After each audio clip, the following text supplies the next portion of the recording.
As the sun starts to set over Music City, the streets of Nashville are about to come to life with the roar of racing engines. Hello everyone and welcome to the inaugural Music City Grand Prix and rounds 7 and 8 of the GT Americas powered by AWS season.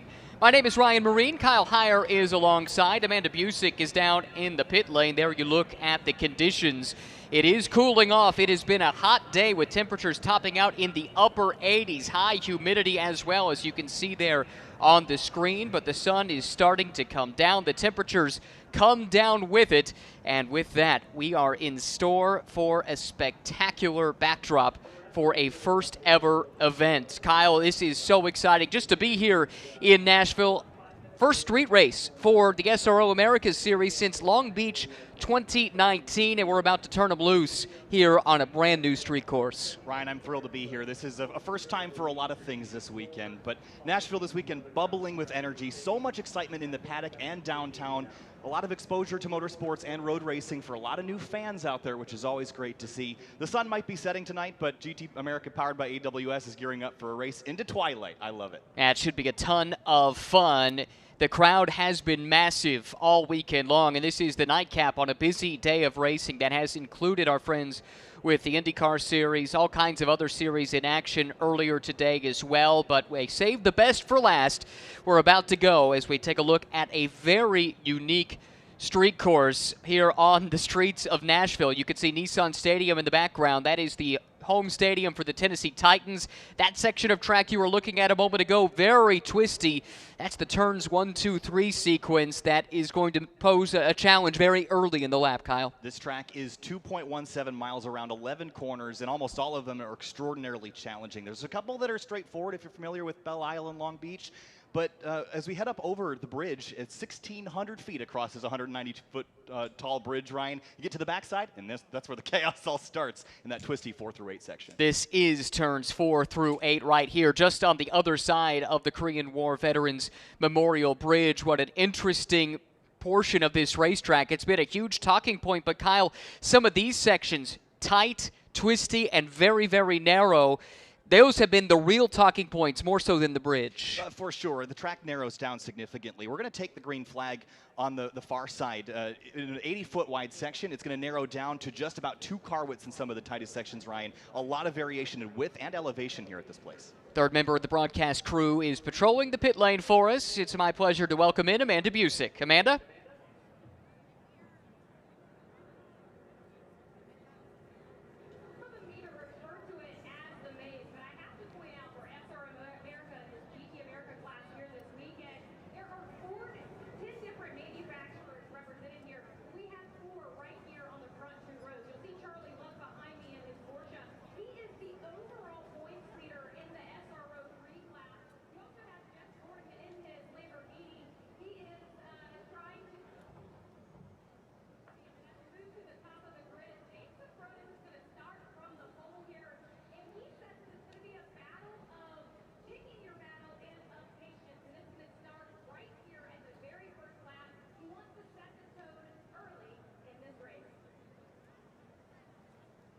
Thank you very much, Amanda. Yeah, James Safronis, the veteran, strapping in. He picked this event, Kyle, because he loves street circuits, and you can tell why. He only ran a handful of laps in practice, too. He was that confident leaving practice 1. Keep in mind, brand new track, no experience, no simulation can prepare you for this, but he was ready after just 1 practice. He was ready, and we had 2 practice sessions earlier in the weekend. In the first practice session, we had a red flag. Drivers only got about 4 laps to practice their cars. In the second practice, we had 3 different drivers run 13 laps. Brett Curtis, Jason Harwood, and Adam Adelson. Here is Amanda on pit lane.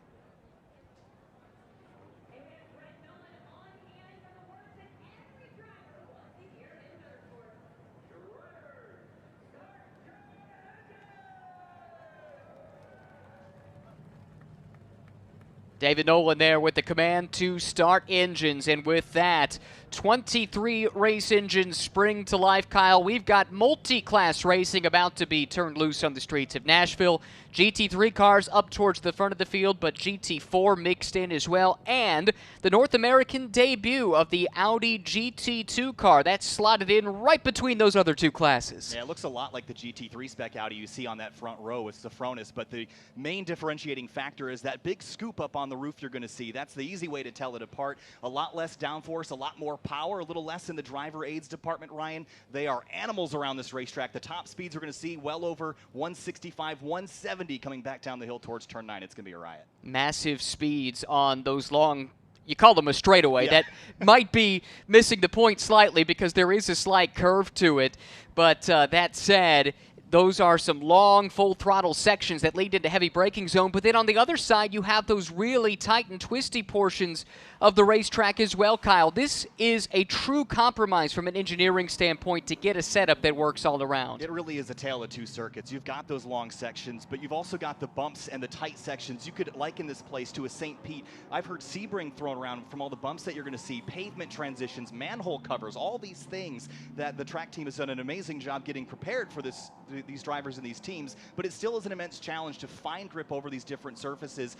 Thankfully, with the sun setting, we're not going to see massive temperature changes from those surfaces, but the bumps, you're going to watch these cars slam over them. And Jason Harwood in particular in the Lamborghini, for the SRO Motorsports guys, he was particularly mentioning how rough it was, and they were trying to tune that out. They threw something completely different at it from what they ran in qualifying. We're going to see how it turns out for them. So let's look at the starting grid. On the pole is James Safronis, a race winner in one of his 2 starts already. He'll have sports car racing veteran Brett Curtis making his season debut starting alongside. Then it's Jeff Burton from Reardon Racing and Charlie Luck starting in row 2. Jason Daskalos and Kyle Washington, row 3. There you see on the screen Elias Sabo with Jason Harward alongside. Then a lot of work being done from the Zalus guys to give him a platform to work with.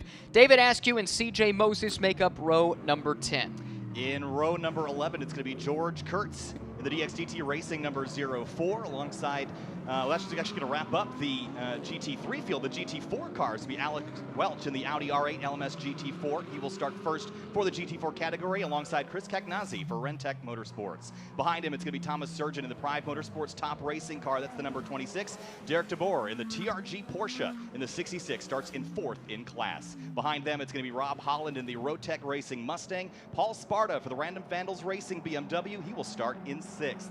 Adam Adelson for the Premier Racing Porsche will roll off in 7th alongside points leader Sean Quinlan from Stephen Cameron Racing in his BMW M4 GT4. Then it's Matt Forbush, the Forbush Performance Toyota GR Supra GT4 in 9th in class. Jason Bell for GMG Racing and the Aston Martin Vantage GT4 alongside Gray Newell. And rounding out the rest of the field, Mark Brummond for Classic BMW. Didn't get a qualifying time, broke a tie rod. They've gotten it replaced. They will start last in class 12. Earlier today, Amanda was able to catch up with a number of drivers down on the grid. Let's go back to the pit lane and Amanda Busick.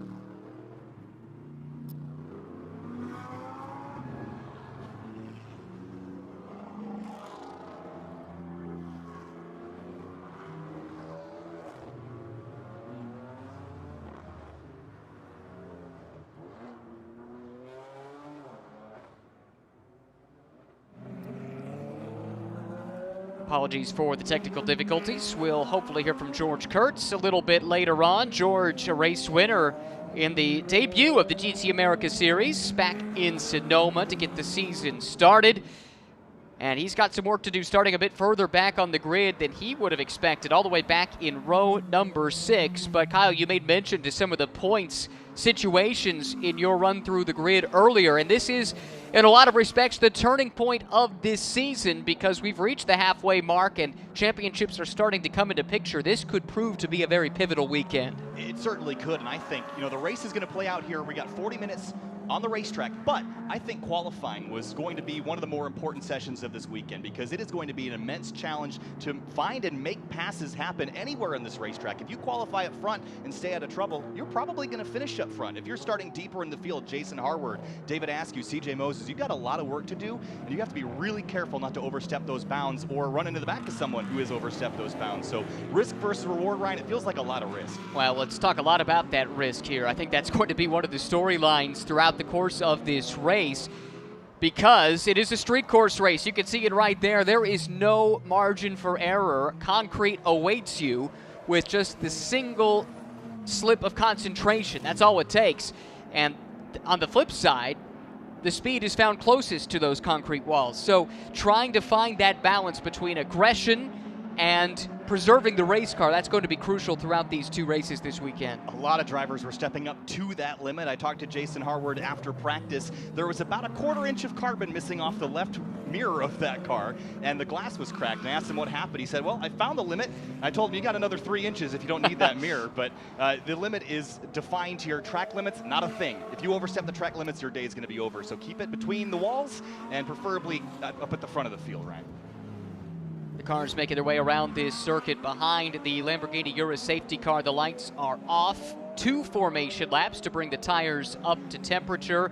It's going to be a big part of this too, because we're going to stack them up 2 by 2 and turn them loose down the bridge. Now, the start line for the race, that will be located between turns 8 and 9. That is coming back over the Korean War Veterans Memorial Bridge. The finish line and the restart zone will be going into turn 1, about where the cars are now, near this portion of the racetrack. The reason they do this is to guarantee the best possible effort at a clean start. So that's what we're hoping for. As the Lamborghini Urus has pulled off, we're going to start to see the field come into alignment 2 by 2, but there is a lot of trepidation about taking a start here, given the high speeds, given the bridge, given the big braking zone awaiting on the other side. There's a long time to set yourself up for this start as well. You basically, the pace car pulls off entering or exiting turn 3. Then you've got this entire run down through 4 through 8, and then you've got the entire bridge to get over. So you got a lot of time to form up. You got a lot of time to think about that run down to turn 9, Ryan. But it's 80 feet wide at the entry, and I promise you it is not 80 feet wide at the exit. You can't go 3 wide. You probably can't go 2 wide down there. So you're going to have a lot of cooperation here in this opening lap. A couple drivers were pretty nervous about the start, but some of them also thought, hey, if everybody's nervous about it, maybe we'll take it easy and we'll get through it. But single file, that's what I want to see by the time we get out of turn 10 and 11 and come through the start-finish line, because that's how you're going to make it through it. Cooperation will be crucial in this race, especially in the mixed class portions of it. If we go green long enough and the GT3 cars start to catch the GT4 field, there are portions of this track where it will take cooperation to go side by side and make those passes, even in a mixed class type of situation. 40 minutes is the race distance. The field into alignment over the top of the hump at the Korean War Veterans Memorial Bridge. It'll be James Safronis in the blue Audi on the right of the screen, Brett Curtis to the outside in the Ferrari, and we are racing in the inaugural Music City Grand Prix. 3 wide of the GT4 field behind them, down into turn number 9 for the first time. The 62 is through. So far, so good. Everyone looking a bit dicey behind them. The GT4 field was still side by side hitting down there, Ryan, but I think we got them all through there the first time all right. Brett Curtis, the veteran, able to snag the lead from James Safronis there into turn 1. Now into this twisty section of the track. A couple of 90-degree left-handed corners. Turn 9, turn 10, turn 11. Then out onto the pit straight for the first time as we take a look at a couple of DXDT Racing teammates. CJ Moses in the mostly white Mercedes leading his teammate George Kurtz. Behind him it was Thomas Surgeon in that McLaren 570 SGT4. I've heard that car is a rocket ship on the straightaways. Right now he's got GT3 traffic to contend with already, but by the time they get over the bridge, the GT3 cars will utilize their extra power to drive away. But in the tight and twisty bits, there's just not a lot to differentiate the cars. The downforce is not going to help you a lot in the tight sections, Ryan. The GT3 Mercedes, I've heard first gear through all of 4 through 8. Climbing the bridge for the first time in race running here for GT America, powered by AWS. It is Brett Curtis with a nearly half-second advantage over James Safronis when they cross the timing loop for the first time. Jeff Burton with a solid start. He runs in third. Then it's Jason Daskalos and Charlie Luck. As we drop back through the field, that is the top 4 coming through now. This is David Askew all the way back in 8th, slipping a little bit wide, and that could allow one of the GT4 cars to pounce. A little bit of shuffling at the exit of turn number 8, but then this long straightaway speeds for the GT3 cars well over 160, then hard on the binders back to turn 9, the first time through, a full lap. This time there is Charlie Luck. And he is actually a recent winner from the series back at VIR, Ryan, so he's coming off of some successes, hoping to repeat that as we have a look at Jason Harward behind Elias Savo in the 511 Audi GT2. This is Charlie Luck in this Porsche from Wright Motorsports. He is the points leader in the GT3 category, and that's overall. Despite the fact he runs in the Masters class, his points finishes overall have been good enough to elevate him into the lead, but he runs back in 5th here at the moment, and he's trying to chase down Jason Daskalos in the battle for 4th. Heading up over the bridge again, a lot of the drivers were talking about the braking zone into turn 4, all the pavement changes. You actually have to kind of kick the car to the right before you can jump on the brakes. A lot of drivers lifting early and coasting for a bit just to let the car settle before you get back on the binders. You see the DXCT teammates at the tail of the GT3 field here heading up over that bridge. Again, 1,600 feet of bridge structure before you get down to turn 4. We want to keep an eye on one of the 3 DXDT racing cars, George Kurtz in this machine, the 04. We got a report from Amanda in the pit lane that there might have been some contact at the start of this race, so some question as to whether or not that car might be wounded. By the way, keep in mind, that car right behind that McLaren you see, that is the GT4 class leader, Thomas Surgeon, giving that car a ride. He has been dominant so far in practice, put down a great lap in qualifying, and you're seeing that playing out here early on because he's hanging with the back of the GT3 field. Again, the GT3 cars have a lot more downforce. They've got a lot more aerodynamic components. Those are good to add downforce, but they also can add drag. So the top speeds are not going to be as wildly different as you would expect. So that McLaren is hanging tough. Whoa, way late on the brakes. He's going to miss the corner. He misses turn 9. And I think that's going to almost hand the lead over. Yes, here comes the Audi R8 behind him. That is going to be Alex Welch able to make the pass. He is now the GT4 class leader after that little slip up, so apologies for the commentator's curse. That comes up and strikes Thomas Sargent right on cue. Chris Cagnazzi right behind, though. He's stalking in his Mercedes-AMG GT4. So if you're new to GT racing, there are 2 Mercedes versions effectively running. There's the GT3 version that we see in the hands of the DXDT racing cars, then the GT4 version in a separate class. They look very similar, but they do perform at different levels as the battle for the lead is starting to heat up. And now look at this move to the inside. That's Jason Harward.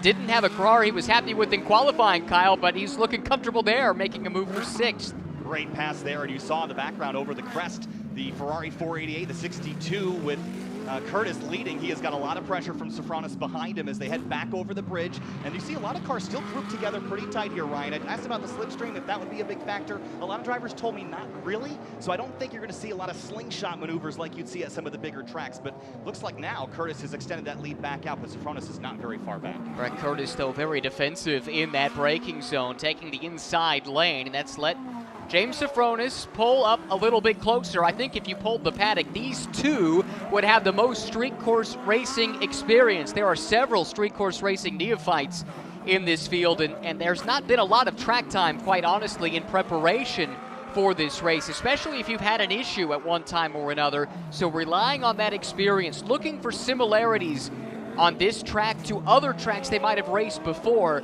that's such a huge asset to have in your quiver going into a brand new circuit like this one. We mentioned earlier Long Beach and Belle Isle and how those things are fairly similar in some ways to this circuit. Those are tracks that both that Brett Curtis has raced on for both this class and others, and you see now the Audi behind him closing in just a little bit, but in the braking zone, that's where the bravery comes in here a little bit, Ryan. That kinked corner, there's a lot of pavement elevation and bumps that you have to really struggle with on the ABS to get the car slowed down. James Sofronis is still feeling it out a little bit, but starting to put the pressure on Brett Curtis, who snagged the lead away from the pole sitter going into that sequence right there on the first time of asking.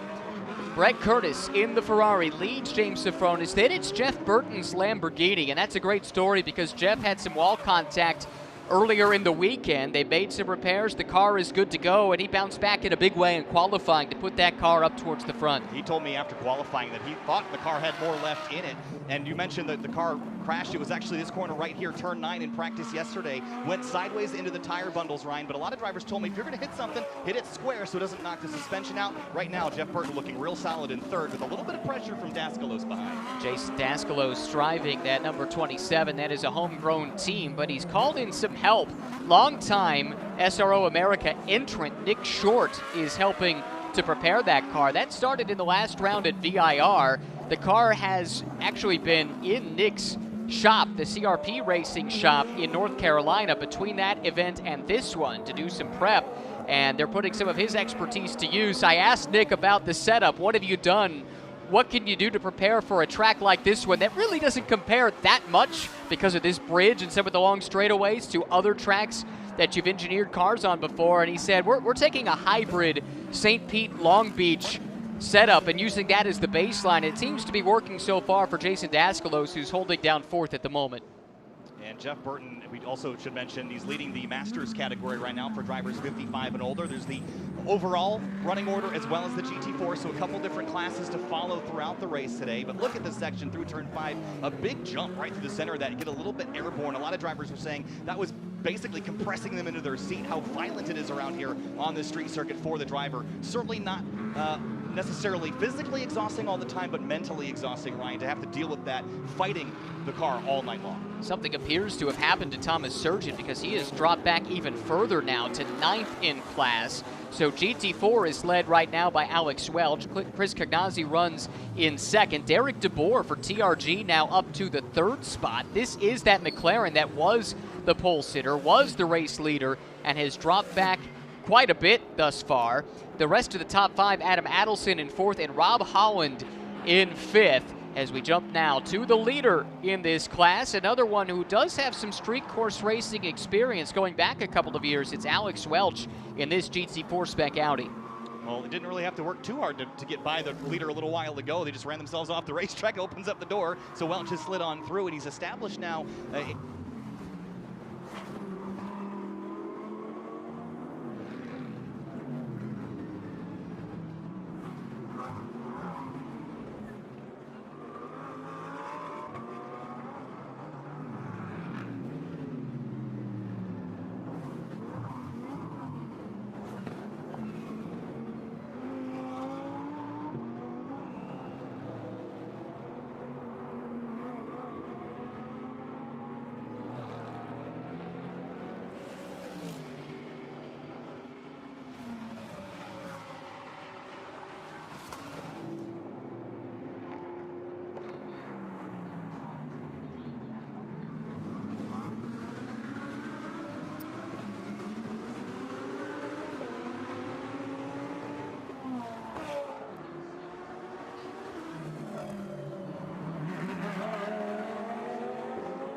we talk about no room for error. There's no room for Curtis to do anything other than do the line that he's doing.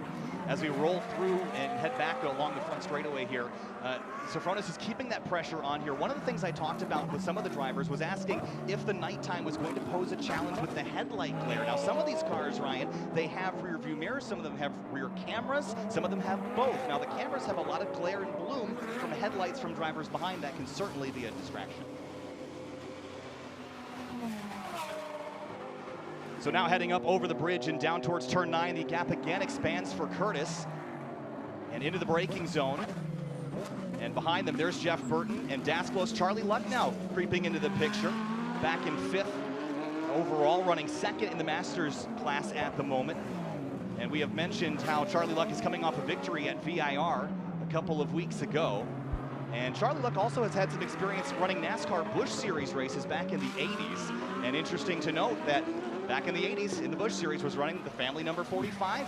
Number 45 is what he's running on the side of his Porsche here today. Coming back down over the bridge, 27.5 minutes left to go, and Brett Curtis has led since the drop of the green flag, muscled his way by Sofronis on the opening moments, and now continues to lead on the run down here through turns 10 and 11, right? It's been a great fight between these two veterans. Brett Curtis right now getting the better of James Sofronis. There's a spin on the entry to the pit lane. Was that 63 card, which would be David Askew. And David was having a really good run prior to that, running just outside the top 5, but a little bit of a spin there for him. You have to get that car righted. That's going to be costly here with just 26 minutes left in the race. Here comes Charlie Luck in that number 45 Porsche, like you said, for Wright Motorsports. Busy weekend for that team, running a bunch of cars at a bunch of different series up in Elkhart Lake, Wisconsin at Road America this weekend, plus this effort here. And this is a potential championship winning effort. As mentioned, Charlie's had a really good season, and it was this format, the single driver format of GT America powered by AWS, that coaxed him back into top-level racing, and he's been ready to go from the word go. He was great in the debut at Sonoma and has been so consistent all season long. And consistency is key, and running 5th right now, that's a great place to be. And now he's actually approaching the battle for 3rd overall, and as these two fight, Ryan, you always know that we've got cars side by side. It will bring them back to you, so just be patient here a little bit, and that battle will probably spice things up here for 3rd overall. A really impressive drive for Jeff Burton and that Burton Lumber Lamborghini from Reardon Racing. First year running GT3 cars for that team. First ever street course for Jeff. Oh, Jason Daskalos goes a little bit long there and able to hold off Charlie Luck for the moment. A little bit of a mistake at the exit of turn number 9 for Daskalos. Charlie Luck is going to go through and take that spot away, move Luck into the 4th spot. Does allow the driver ahead of them, Jeff Burton, to get away. He maintains 3rd spot overall, move Luck into that, and now that'll be a battle for 1st in the Masters class here. Got some action, some lap traffic. Gray Newell getting him put a lap down. So watching again the battle for the race lead, Brett Curtis still running just car lengths ahead of James Safronis as they head up onto the bridge again. They have pretty much followed in each other's tire tracks since the drop of the green flag. Now with a little bit of GT4 traffic coming into the mix, that will certainly spice things up. Not a lot of opportunity to get by GT4 traffic. You're going to rely mostly on the not-so-straight straights over that, that Korean War Veterans Memorial Bridge. Daskalos on the charge back to the tailpipes of Charlie Luck in the Porsche 911 GT3R. And tucked in behind is at the Heart of Racing Assen. Didn't get quite a good look at that, but I think that's what that is as they head back through turn number 6 and 7. And here they are now heading through turn 8. Ray Newell in the 25. Well, this is what we talked about, Kyle, that crossover between GT3 and GT4, and it's going to take a lot of patience. That's what all the drivers have been saying.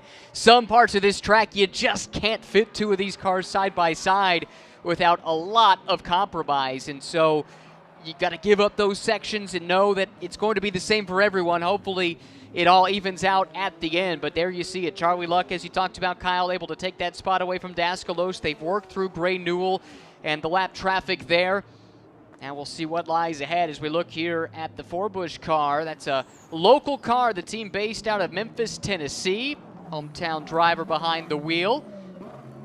Yeah, Matt was really excited about this. We got our race vision powered by AWS corner speeds at turn 2, one of the slower corners on this racetrack. Look at how even they are, 45.9 for Sabo Curtis and Kyle Washington. Very tight there at the top there. There is our race vision powered by AWS. Like you said, Kyle, great stats from those folks, and you could see what some of those corner speeds look like in the tight stuff. That's basically the speed limit going through this section of roads here in downtown Nashville, but that's what it takes. And I'll tell you, these cars really aren't made to go that slow. It's a real challenge, especially if you're trying to set them up also to have speed and stability in the high-speed sections. Like I said, I talked to the drivers from DXDT Racing, all of them using essentially just first gear through that entire middle sector through turns 4 through 8. Now they go up to second briefly through turn 5, but you're not using a lot of gearbox down in the twisty bits here as we got the battle for the lead still raging. Safronis looking left, looking right, trying to distract Curtis. He's not buying any of it, though. He is not. Curtis has been excellent in his defense of the lead, and you can see he takes that inside line, but maybe that's more than just being defensive. Maybe he's found a way to avoid some of the bumps. That is one section of track that has been reworked a little bit over the course of the weekend to try and smooth things out, but there has been a lot of discussion about the bumps. Here's Jason Bell's GT4 machine going a lap down to the overall leaders. And possibly problems for Safronis, or does he just back out of it to avoid contact? He's able to get back up to speed, so I think that's the caution we were talking about, trying to cooperate between two disparate classes. They were essentially following each other in their tire tracks for the first 15, 20 minutes of this race. All that work gone in just one corner. Oh, big crash. That is the TRG Porsche of Derek DeBoer, and he has got massive front-end damage. There is the 98 car. Yeah, Paul Sparta and the Random Vandals.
location, and you can see why. He's taken to it like a duck to water, but all credit to Brett Curtis, because Brett got the jump at the start, and the wily veteran, James Safronis, has not had an answer.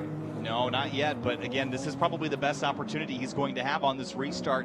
You know, you're going to have to keep your tires warm and up to temp. As the temperatures fall here, Ryan, you're going to have to work pretty hard to keep the temperature in the tires and brakes. As the ambient temperature falls, as the track temp falls, all these cars are basically set up to be at their best in operating conditions, which is hot, warm.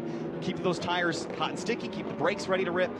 There's a lot of weaving you're seeing some of the Mercedes do to clean off all the marbles as well, and so many different surface types, which has been a discussion this weekend. At any street course, you've got, you know, streets changing, concrete, asphalt, manhole covers, as I mentioned earlier. There's so much to navigate at a track like this that it's a constant battle to find grip. Behind the safety car here on the streets of Nashville, the lights, though, off on the safety car as the lights come off just about everywhere else around this circuit. 6.5 minutes to go, and coming up on a restart here, it would appear very soon, under yellow for a caution involving Derek DeVore from TRG and the Random Vandals Racing BMW of Paul Sparta, both racing out of the GT4 class. Brett Curtis, outside pole sitter. He will control the field headed into the restart. He's got James Safronis right behind, and we'll head and do our first restart during that run along the pit straight. We had the initial start just a moment ago to start this race on the bridge, but maybe a delay here because there are problems for Chris Cagnazzi, who was running 11th in class, and something has gone wrong for him. But as that happens, here comes the field pouring out of turn 11, and they will be looking for the green flag here shortly. Actually, this is turn number 11 here. Brett Curtis behind the wheel of the Ferrari. Restart zone is the apex at turn 11, so looks like we might have an extension potentially of that yellow flag due to Chris Cagnazzi. Or perhaps I got ahead of myself. We did. This is turn 11. They all look the same. Well, there are 3 straight 90-degree turns. So there you go. Tom Hansing with the green flag in hand. 5 minutes and 15 seconds to go. Under the lights in Nashville, we go back to green. Slalom through turns 1 and 2 and then head up to turn 3 before you make that right-hander up onto the bridge. Safronis has got to get right up on top of that Ferrari out front. And Jeff Burton lingering not too far behind there, Ryan. He might have a look at this as well. Don't rule out that Lamborghini, and he's got some lap traffic between himself and his closest pursuer, Charlie Luck, as far as GT3 honors are concerned. Here comes Safronis, sparks flying from under the Audi as he slams on the binders, throws the anchor out behind him to woe that car down into the tight, twisty portions of downtown Nashville, turns 4 through turn 8. Whoa, wiggle from the 62 as he came up over the crest at turn 6. There was just a bobble there. Maybe the tire's not fully back up to temperature yet. That's a sign of weakness. Maybe blood in the water for Safronis to smell as we head up onto the back straight. Oh, and around goes Curtis. The leader puts the pedal down a bit too hard, and he spins into the outside wall from the race lead.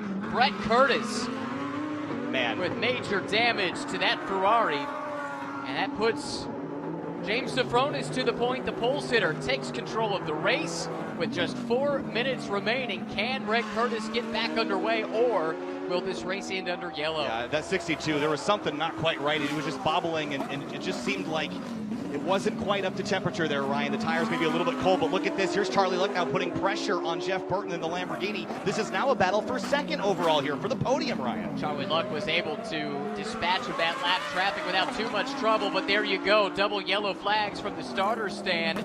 And with just 3.5 minutes left, I think that's about going to do it. Brett Curtis could not extricate himself after that heavy contact there. You said it. The wiggle in the preceding corner starting to come under threat from James Safronis. Maybe that blood in the water puts the pedal down, and around he goes. Costly error with just a handful of minutes remaining. Here's a look at it again, and we'll probably see the car break loose here again. How bumpy it is. You get back to the throttle just a little bit too hard. Got a lot of wheel in it to keep the car off the fence, and it just steps out on him, Ryan. And that's so unfortunate. He had been flawless for the entire first 25 minutes of the race, and right there, the impact with the concrete. That's a hard hit there, too, on that right front. It is a real shame for the Scuderia Corsa operation. That's a race-winning operation with a ton of experience. Brett actually ran with them in the SRO Winter Series a couple of years ago, prior to a partial campaign in an NSX in what is now Fanatec GT World Challenge America, powered by AWS.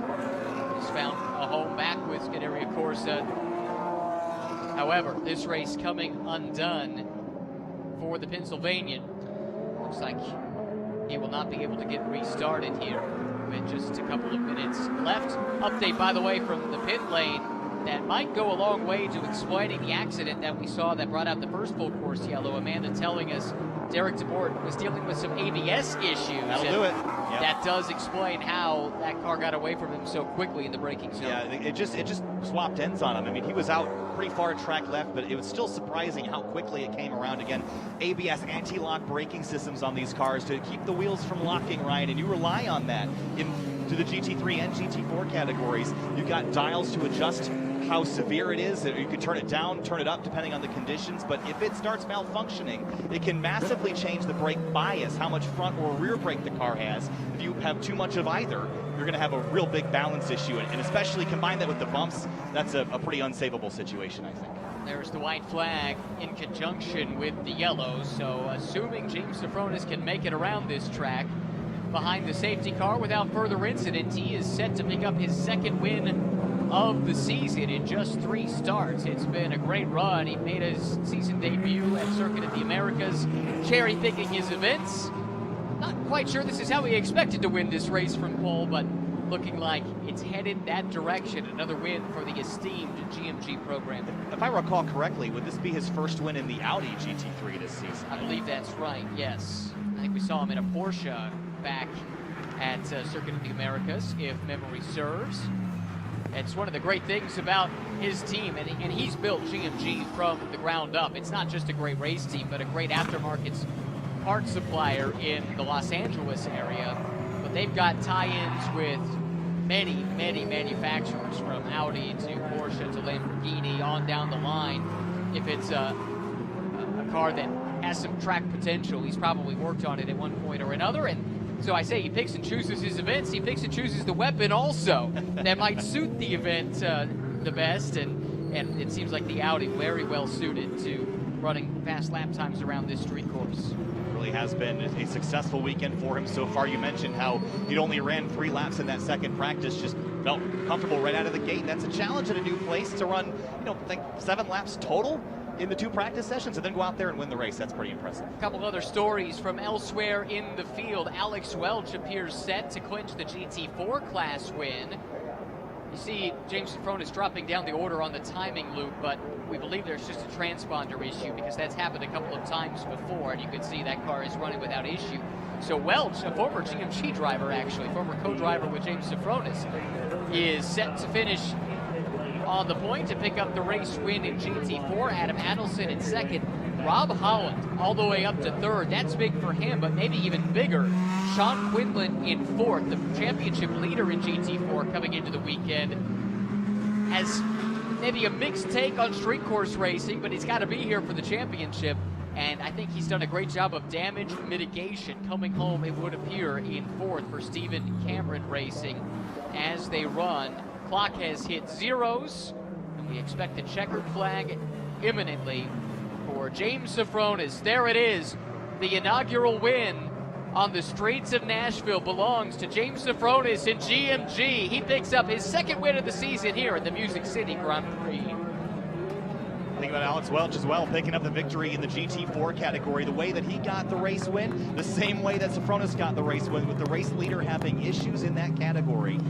It was the McLaren of Thomas Surgeon that went off in turn 9. That's how that lead swapped to GT4 and stayed that way all the way to the checker. So congratulations to Alex Welch in the ROTR Motorsport Audi R8 LMS GT4. Elias Sabo picking up the victory in the GT2 category.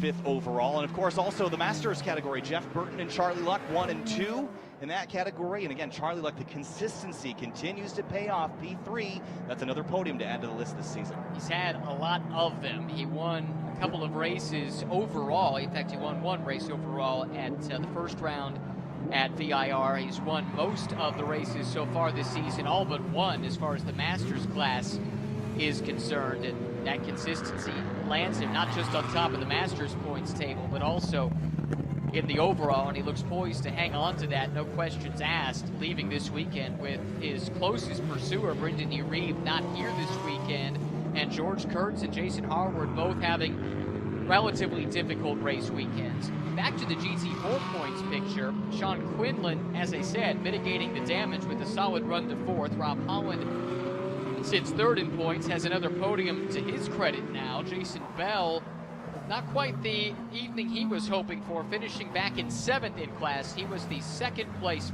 points man entering the weekend. Here are the results unofficially. We'll have more to say about that once the stewards take a look at everything tomorrow, but we anticipate this is the way it will wrap up. Overall win to Safronis, Masters Class win to Burton, GT2 win to Sabo, and the GT4 win to Alex Welch, who is due to jump 1 spot in the points by virtue of Ross Schwest being unable to start here this weekend. That should move Welch up into 4th in the point standings coming into tomorrow's race. It's a great way to get momentum rolling. Again, we have that race tomorrow that will also count for points. And Ryan, we set the grid for tomorrow's race based on this one. So it'll basically, if you finish well today, great, because you're going to start up front tomorrow. That'll be really handy, I think. Fastest lap of the race. Oh, fastest lap of the race. race. Set tomorrow's result. That's right. There's Matt Forbush back finishing in the 16th spot on home soil, and a couple of the others that didn't have as much luck as they would have hoped for here tonight.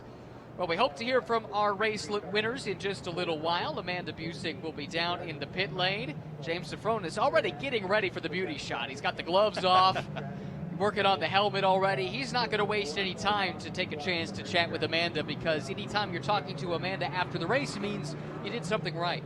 Yeah, that's always a good thing. And, you know, I know he would have rather just passed the 62 straight up, but he put in the effort. He was there the entire time. And had that caution not happened, you know, potentially he could have gotten back there. I think he was a little quicker, and the 62 potentially was holding him up, but he put in the effort. He was there, Ryan. He pounced on a mistake from the leader. That's a win. That's exactly what we saw as James Safronis pulls to the end of the pit lane, where he will be congratulated by his crew.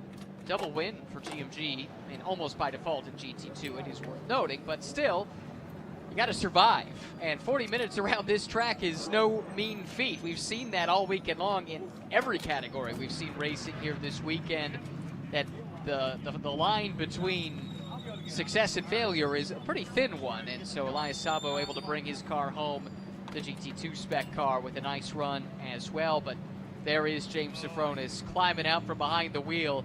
Told me a few years ago he was thinking he'd retire and just manage his team, not do any more driving. Can't keep this guy out of a race car. You can't keep him out of victory lane either. Certainly can't, and that's got to feel really good. You can see he looks exhausted, all the bumps and how physical it is out there as well, Ryan. Looking great. Big kiss to his wife there. She's his biggest supporter. Joe Foster, you can see him in the black hat. He does a lot of work to oversee this GMG team. And there is Amanda. You can tell she's ready. Let's get down to pit lane. Well, James, we talked at the start of the show that you're going to have to pick your battles here today and have patience. We know you would have wanted to race the Ferrari straight up, but what of those philosophies did you use here today in this win? Well, I just wanted to see where Brett was quicker. He has a little more grunt off the corners, but I was a little better in and in the middle. So I just had to bide my time. The cool suit didn't work. That's why I'm a little out of breath.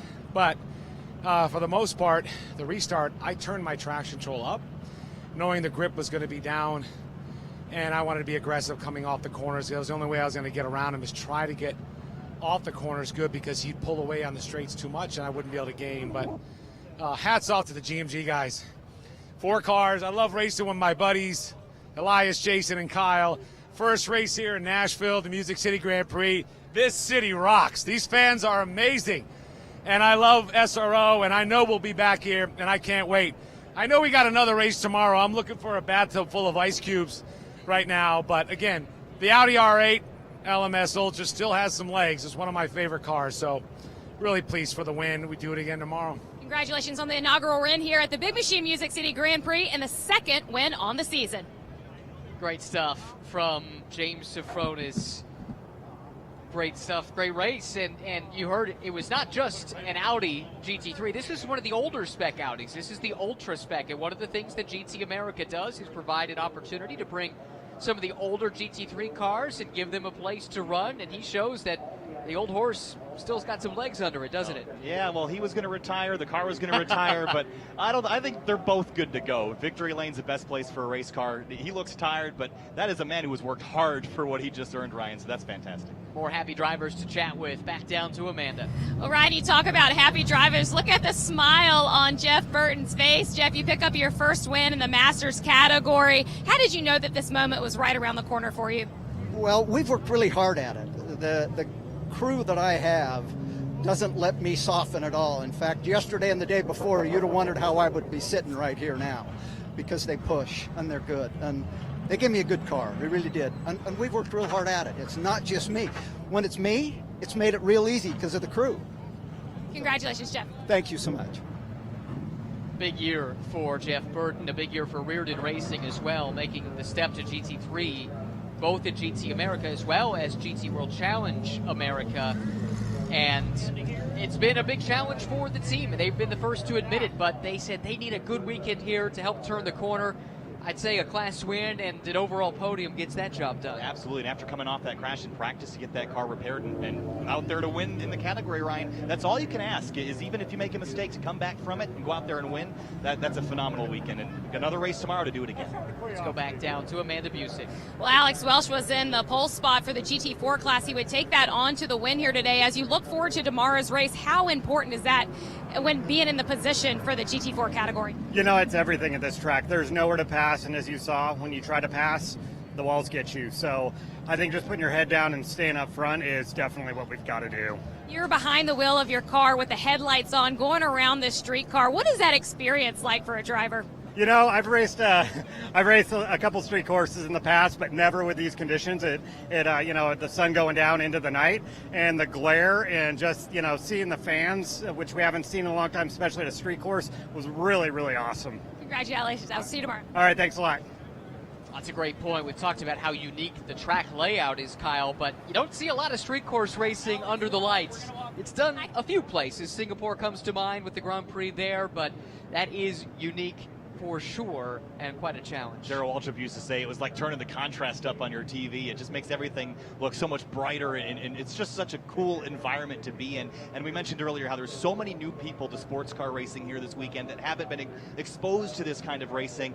What better way to expose them than with a spectacle like what we just saw, Ryan? Even with a couple full course yellows, the sights and sounds of sports car racing and GT America powered by AWS, always fantastic at any track we go to, but this one tonight was very, very cool to watch. Totally different conditions lie ahead tomorrow, and that's going to lead to a lot of challenges for the teams overnight. Let's get to our GT2 class winner. Elias Saba was with Amanda. I tell you guys, all the drives are just super smiling down here on pit lane. It's so great to see. And Elias, you took the GT2 in your car around this track in front of these fans. You get to do it all again tomorrow. Explain this experience for us. Yeah, this is the first time I've been on a street course, so it was just incredible. I mean, the racing out here was outstanding. Jason, who was in the Lamborghini, had a really hard race with him the whole time.